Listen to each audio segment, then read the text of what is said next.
এই টিচার কোন স্টুডেন্ট স্কুলে দেরি করে আসলে তাদেরকে পিটানোর কাজ করত, কিন্তু মাইক নামের এই ছেলেটা প্রতিদিন স্কুলে দেরি করে আসতো।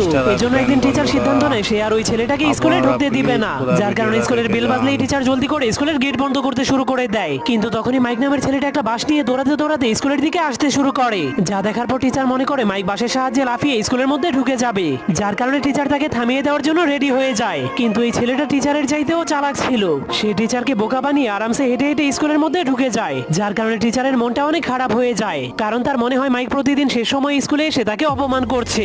এই জন্য টিচার সিদ্ধান্ত নেয় আজকে সে মাইককে ভুল করা অবস্থায় ধরে ভয়ঙ্কর শাস্তি দিবে। কিন্তু তখনই টিচার দেখতে পায় মাইক তার বন্ধুদের সাথে লুকিয়ে লুকিয়ে সিগারেট খাচ্ছে, এজন্য সে জলদি করে মাইককে ধরে তাকে শাস্তি দেওয়ার জন্য চলে যায়। কিন্তু কাছে যাওয়ার পর সে বুঝতে পারে মাইক পানি দিয়ে ফেনা উড়াচ্ছে। কিন্তু এরপর সে মাইকের ক্লাসে যাওয়ার পর দেখতে পায় মাইক ঝাড়ুর সাহায্যে দুষ্টামি করছে, যা দেখার পর টিচার মাইককে শাস্তি দেওয়ার সুযোগ পেয়ে যায়। কিন্তু তখনই পাশে দাঁড়িয়ে থাকা মেয়েটা টিচারকে থামিয়ে দেয় আর তাকে বলে মাইক ঝাড়ুর সাহায্যে